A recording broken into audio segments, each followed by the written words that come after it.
Hello and welcome to another me sucking at stuff. This one is going to be a tutorial type thing.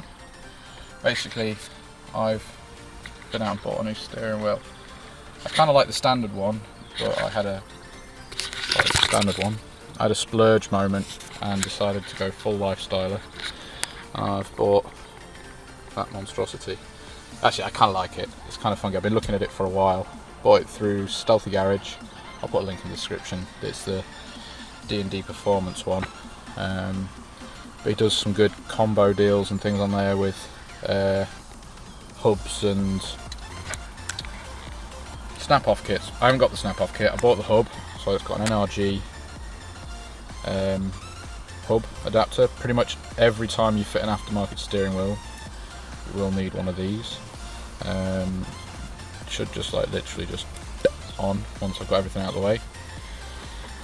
Other little basic tools that you'll need are a set of sockets, torx bits. They're very useful. Getting the airbag off usually takes a torx bit.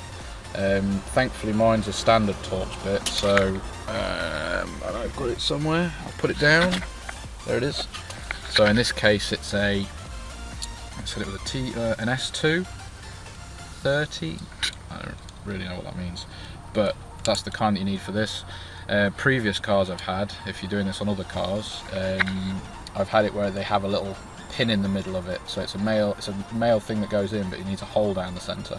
I think they're more readily available these days. When I did it, it was about, God, it was over 10 years ago, and I had to end up buying a snap-on piece of kit, which was about 40 quid for a tool that I've used once. So yeah, so a basic socket set you'll need. Also, cup of tea, because you always need a cup of tea when you're doing these things.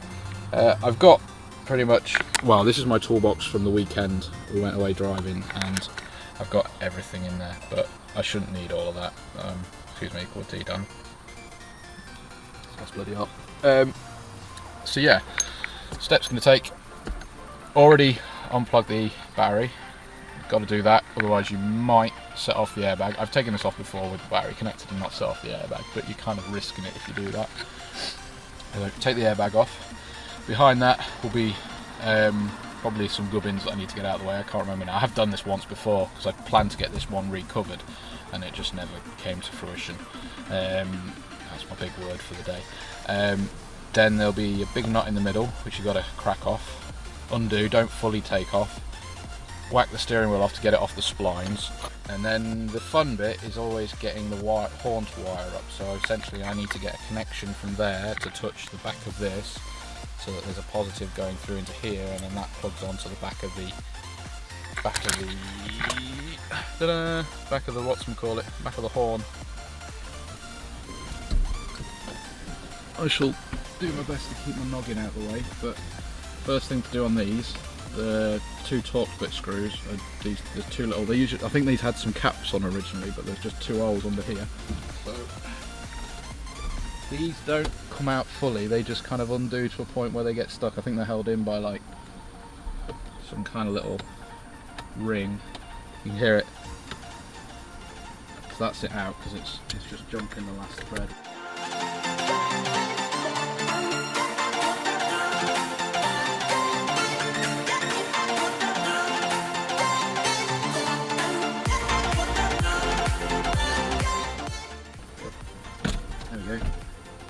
So take that out and it's plugged up. So literally just unplug. That's your airbag out. And then big bolt in the middle. And that bolt is about that big. And that says a 19. I'm just going to double check that it's not an 18. No, so it's definitely not an 18. So for a JZX 100 Mark II, that's a 19mm bolt. And then all you need to do is we have a spacer, because otherwise you don't actually reach. Righty tighty, lefty loosey.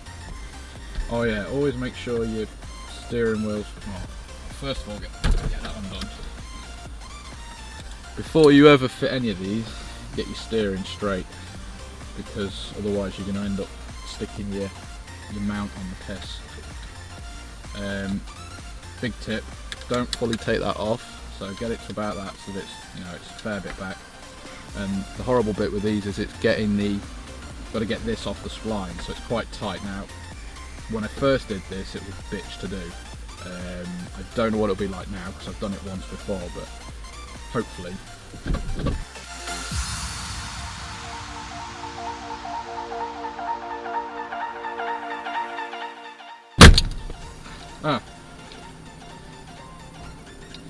That is what you don't do. I took that off too many threads. So that is a perfect example of what not to do,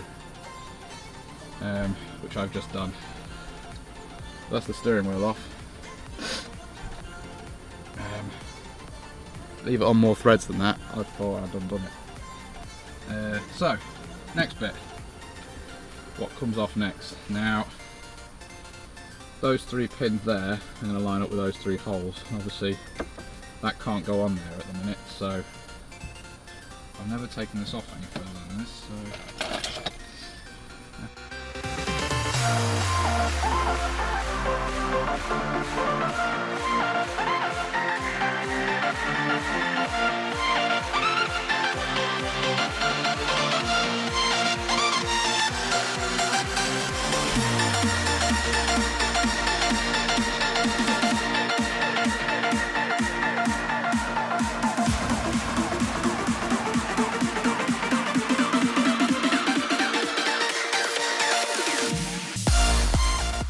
That one little wire there will be the horn.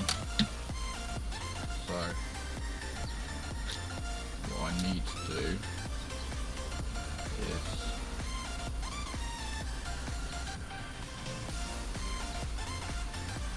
make a wire that's going to fit into that.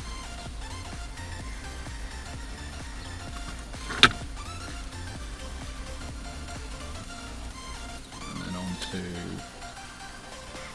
something connect to this. That's going to go on there like that. But I've just realised that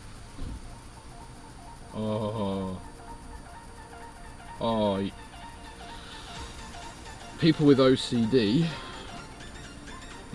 top dead centre bolt, that's going to go on the bottom because that's going to piss me off otherwise. Top dead centre bolt on there, and NRG doesn't line up with it. This is my not amused face. So, I think it goes up that way, well, that goes up this way around anyway, because that's top dead centre. And then that lines up with that. But still, I don't like that. That's really annoying. Basically, just to explain, those 3 there are to do with the indicators. You're turning beyond a point and coming back again. These are the ones that this ring is what auto turns off your indicators.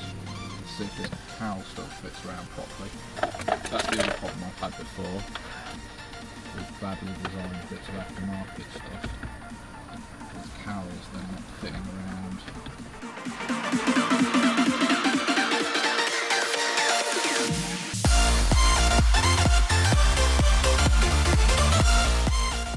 Clear, so that's good.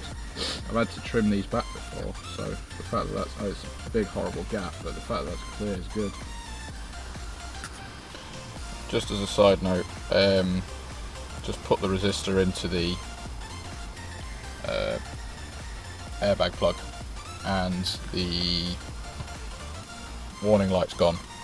I will stick the spec. I ordered these ages ago. These also work with the seats, by the way, if you change your seats out. I ordered these ages ago off RS catalogue, and I totally can't remember what they are, so I will put the description of what they are in the description, which would be a sensible place to put it.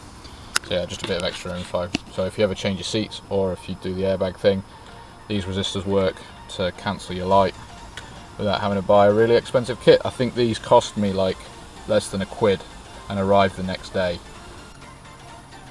Okay, a few days after, since doing that last section, I've had to take this apart to sort some problems with my horn connector. My horn slip ring connector is basically a piece of plastic from the garage, and then into that I have put through a paper clip which I've used to make the connector to the back of the hub.